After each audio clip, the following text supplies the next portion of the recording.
Hello everyone and welcome back to Sam's on Wrestling. Today we're back to our round table and we are talking... Round, it's a circle. It's a circular table. I mean, if it was square that'd be a bit of a nightmare, wouldn't it? But we are back to our round table discussion and we are talking about controversial topics. Don't forget to like, share and subscribe for more.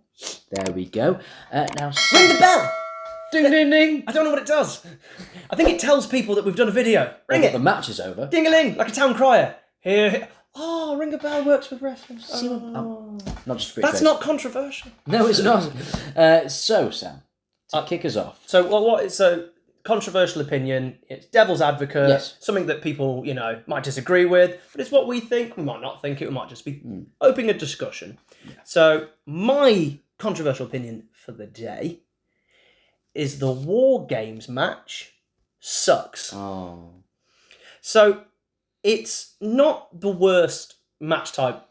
Let's get that right. I'm not saying it's the worst. Okay, It's not Judy Bagger on a pole. There are 10 worst match types. There may be a top 10 list on 10 worst match types on our channel at some point. It might already be there. Who knows?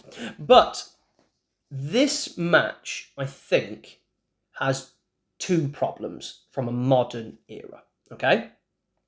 I think this match has got the history of some really good ones. Bloodbaths. Let's talk about it. They are bloodbaths. Not a thing in modern wrestling anymore. You can't do a bloodbath. You have the occasional blood now, especially under Triple H, which is good. I think blood does add to some matches. Not all, John Moxley. I knew exactly what you were going to say there. You bleed every match, then it means nothing. I've not understood how things work. But if you bleed occasionally, it's great. But in those matches were a bloodbath, you knew it was going to be a bloodbath. I'm not really kind of looking at those matches, but I will. But I think that it's like the Hell in a Cell as well. I think people think about the old Hell in a Cell, and then we just had a long run of it being bad. So why do I think the War Games match sucks? For two reasons. One, the matches are really boring.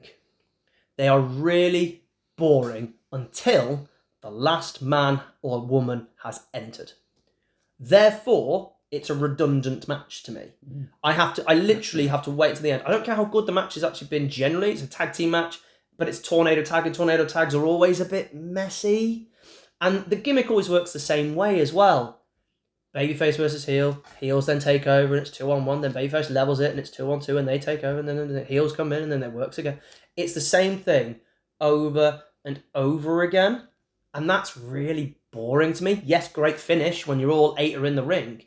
And the next thing I say that my problem is, why do we even bother with the beginning bits? When that last person comes in, you've got 2 people who are knackered, one person who's slightly less knackered, another person who's slightly less knackered, and that's about it. And then you can win the match only when the 8th person or the 10th person, depending on how many comes in. Why isn't it, until the last person comes in, if you get pinned or submitted, you're out of the match? Meaning that when the last person comes in and the match officially starts, it's only 1 fall at that point that can win the match, which I know is a little bit confusing, granted. It could be 3-on-2, 4-on-1. There could be something else. What's the point in going into the match and just having a fight in those opening 2 minutes, 3 minutes? Why are we wrestling?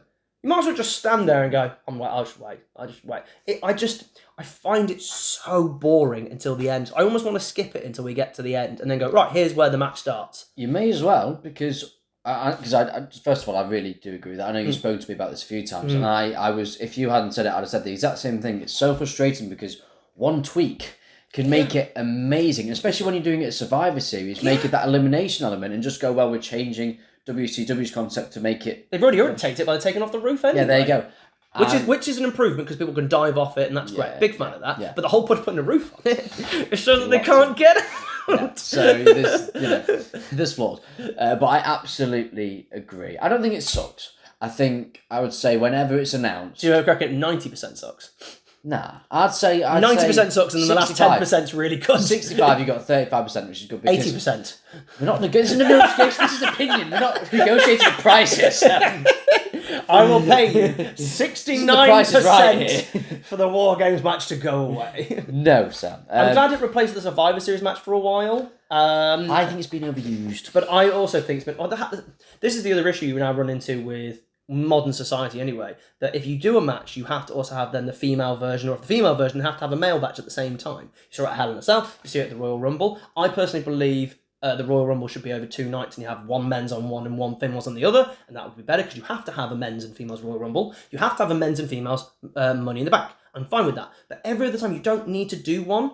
Like, it was not needed. When the Bloodline had their Money in the Bank, had their War Games, we didn't need the women's one. That kind of didn't work. And then the year after, the women's one was the one that needed it with Damage Control, and the men's, which was just Judgment Day and a bunch of lads, didn't need it. So literally 1 year, if you just had one War Games, that would have been better. But then you have to have 2 in the same night, and they're like 30 to 40 minutes long. Yeah. And one is always way better than the other. Not just better, way better. The Bloodline one was way better than the women's one in the first year. And then the women's one was just way better than the Judgment Day one. Was way better. Because it's like Hell in a Cell, you need a huge storyline to warrant that. So it gets to a point where you're almost doing a bit of a Hell in a Cell thing where you've got War Games as a Survivor Series thing now. It was like so every November. Like when they did the Elimination Chamber, they combined Rumble, War Games, and Survivor Series. And it's more contrived because instead of just putting 2 people who are in a feud in Hell in a Cell, suddenly you've got to find a team. So you've got to find sometimes. Which worked with Bloodline, worked with Judgment Day, kind of worked with Damage Control, but then the other team is just always a bunch of guys. Random heels or random faces that just have to fill in.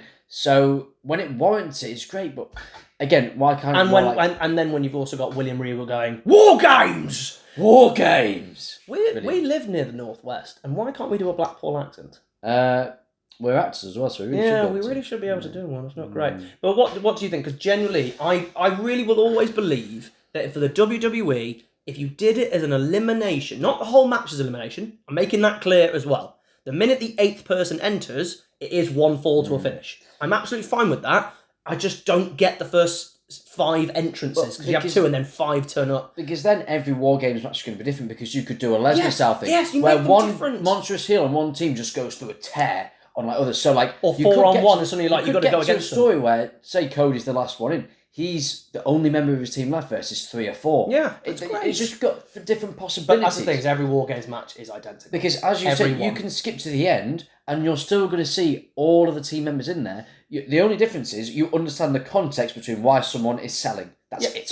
You're absolutely right. That's literally And I don't want to be able to skip something and then kind of just go, what's happened? Oh, yeah, they're injured or whatever. How many spots do you miss either? Like, if you watch the 4 War Games matches, because we're filming this for November, for close to Survivor Series, the 4 War Games that have come in on Survivor Series, the NXT ones are actually much better, can I point out? The NXT ones are way better. All the big main spots happen when everyone's in the ring anyway.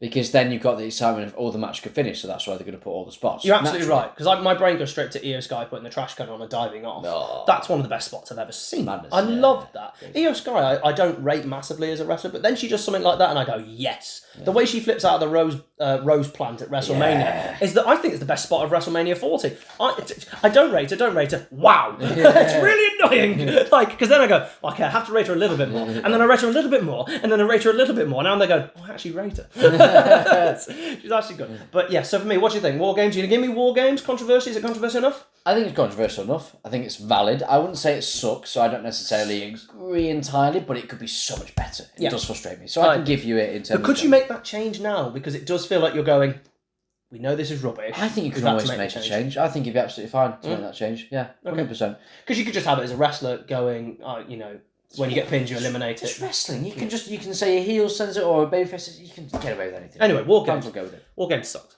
So Sam, we've had my War Games. War Games. Oh, I just want Regal to introduce every War Games match. You know, Teddy Long always introduces the tag team match. Hold up, player. Yeah. Or he goes, you're going to go 1-on-1 with the Undertaker. Yeah. I just want, they go, Triple H going, okay, we've got a War Games match, right? Wheel out the Regal. Reel him out. Triple H doing the promo saying, you two will compete against this team in a match called Dramatic Pause, and Regal just walks in and just talks on the mic. War Games. And then Ron Simmons comes out. Damn! And then R-Truth comes... No, anyway. What, Sam, is your controversial opinion? So, this one saddens me to actually say. I loved it. WrestleMania 40. Okay. The main event. We love the main event. Not complaining about it. Love it. One of the best main events of all time. Legendary. Arguably the greatest storyline WrestleMania main event of all time. It felt like the end game of wrestling, but in a good way. End game, good word. Yeah. And it wasn't. and then didn't end. Yeah, true. But anyway. So as great as it was, for me, The Undertaker coming out to chokeslam The Rock didn't make sense. Right. Loved it. I'm not complaining about that at the moment. When that gong went off, I was watching that in Thailand actually. Yeah, what a weird place to watch it. Yeah, and when it went off, I went mental. I was expecting Austin, which would have been perfect. Do you know why? He didn't want to... Contract. He didn't pay him enough money. Oh, come on. He didn't get... there was also a thing to do... Again, this is all speculation based on backdays, but he either wasn't offered enough money for him to take it. Plus, it also might have been an aggrieved thing because when The Rock returned, he got all of his licenses. Right. Because that's the deal he got, so he now owns The Rock name and stuff like that. I think Austin has been kind of trying to get a lot of that for a long time and not been handed it. So again, I'm never going to say I fully know, but I think there's an element of either not offered enough money, / he might not have accepted it anyway because of licenses. He might have been annoyed with The Rock. We're not quite sure. By the by, like I get that they tried to do it. I think they asked. Yeah, which is all I can ask for. It'd been perfect because Roman's reign ended on 1,316 days, but that's just me. So they didn't get. What did the 1 stand for then? 1,000 Stone Colds, apparently. I don't know. Put the 1 in 316. Oh no, there's another 1 in there. Put the first 1 a few zeros. in 316 and 1. So yeah, I get it. But Taker, everyone goes, because Roman beat him at Mania. It makes sense because it's technically revenge. Like years after that, Taker would come back. If we're talking kayfabe, and if he's got an agreement with the bloodline, he came back, tagged with Roman, gave him his respects, and said it's his yard or whatever, his garden, whatever. Oh, Drew and Shane. Yeah. So storyline wise, that match had no right to be as good as it was. No, it was amazing. It was a great match. Taker needed it as well. He thought it was going to be his last match. He said in the documentary, "That's my last match," and Vince was like, said it about 10 times, Vince, didn't he? No, we'll see. No, we'll have a look. Yeah. So to me, storyline-wise, when you've got Cena coming out and Jey Uso coming out, it makes perfect sense with the storyline. Cena had done the thing with Solo, Jey with Jimmy. All history with Roman as well. Yeah. It just didn't quite make sense to me. I'm not complaining. Like, I am, but I'm not. Because I loved it. I just don't think it made narrative sense.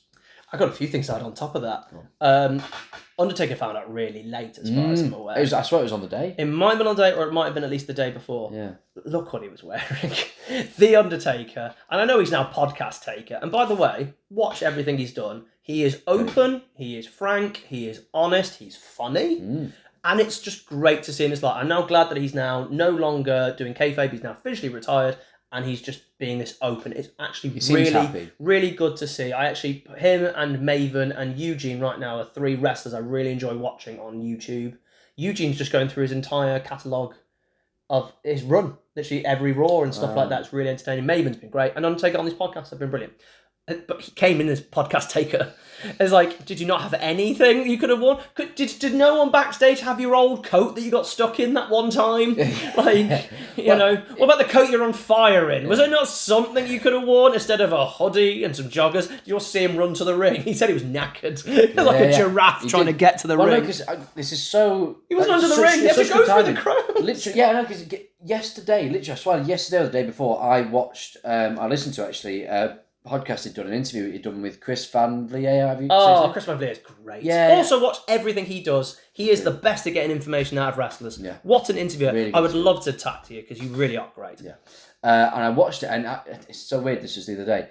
And he was saying that he actually didn't know on the day and he found out so late that he'd been in the audience at WrestleMania watching. He'd already had a few beers. Fantastic. He'd already had a few beers. This is how late in the day it was. I love how that. Unprepared. So he's pretty much just turned up in what he was wearing, which is the mad thing about it. So it was very underprepared, and I don't blame them. I know, you know what, it turned out all right in the end. It was. Who else were you going to get if you couldn't get Stone Cold? I thought about this. Okay, it's good. A shame what happened. Welcome to Sam's on Wrestling Fantasy Booking. It's a shame everything that happened and the allegations were where they were, what happened. Oh, Brock Lesnar would have been the perfect, because he had the whole story with Cody, not just Roman and Paul and the Bloodline. He had the whole story with Cody. I thought Lesnar narratively, I get why they didn't, but narratively would have been perfect. So you know what? I'm going to modify this. Go on. Right? Because I agree with you. I'm going to accept this as a controversial opinion. I actually was the same with you. I was expecting Stone Cold. I was expecting and I got gong and I was like, and you got it, you marked out. I went, like that. And I had to kind of piece it together. And the reason I actually had a problem with it is because The Undertaker chokeslammed The Rock. If he had chokeslammed Roman, then to me it would have made more sense because of the WrestleMania connection. I know you said he's already given that, but people forget about that. That's fine. Wrestling fans have got a short memory. Continuity. Wrestling fans have a short memory. Wrestling fans have a short memory. But like, if he would have chokeslammed Roman, yeah, and that's what took Roman out. Because if you recall, Roman didn't get really taken out at that point properly. No, I get that. But then I'd have had The Rock be taken out by Cody. Because he lost the day before. So Rock goes out to a very weak chokeslam to The Undertaker. Why? This should have been the moment that... Because when Undertaker chokeslams Rock, they kind of go back to the match. But if Cody takes out Rock, then you go back to the match because Cody's now on top. And then you could have done Spear.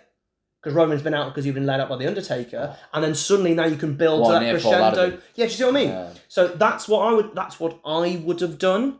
But no, I absolutely agree. It should have been Austin... If you're taking out The Rock, if they'd done what I said, Undertaker's works because it works really well with Roman. Taking out The Rock and then the match kind of just continued. I get it. It's one of the ones where I really enjoyed it. It was great to see The Undertaker and The Rock in the same ring together as well.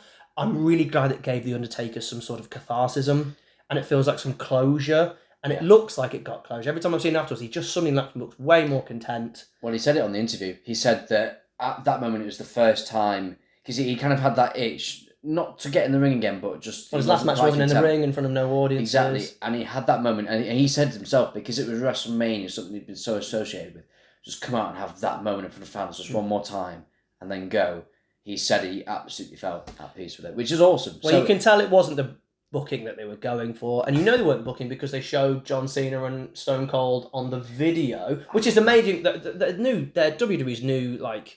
video and production team are just unbelievable. We all know about the tracking shots and all that, but having things happening in the background and having little clips and little Easter eggs, really, really well done. Yeah. But no, I'm actually with you. I think it is controversial because I think everyone loved it. I think most people wanted Austin. I think people understood why it wasn't Austin. I think they could have rebooked it, but no, I'm going to go with you. Yeah. I agree that it felt wrong. You enjoyed it. You're like, yay! Question mark. Yeah. It was like that. That's my point. Like, it was amazing. And it's not just because it wasn't Austin, it's just because I feel like people almost, because they loved it, and I get why, they tried to make it make sense. Do you know what it reminds me of? Stone Cold, Foley and Shawn Michaels coming out at WrestleMania 32 to take out the League of Nations. Everyone was like, yay!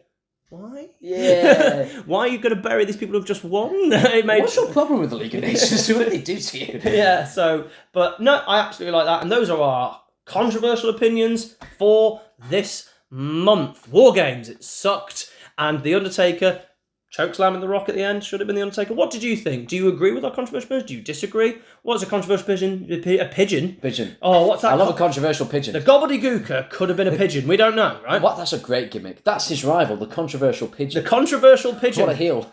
It's just slowly picking up seed around him. Yeah. Don't forget to like, share and subscribe and join us again. We've been at Sam's on Wrestling and thank you for our controversial opinions and topics and discussions.